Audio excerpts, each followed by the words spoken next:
Hope you guys are doing well. Welcome back. So in this video I'm going to show you that how you can check your account details and how you can verify them and how you can change them. So let's start.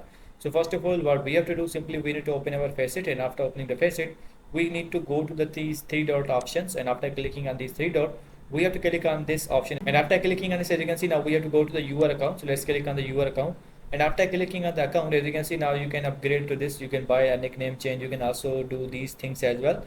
In the email section, you can edit your email, you can edit your language, you can edit your time zone as well, as you can see, which is not set.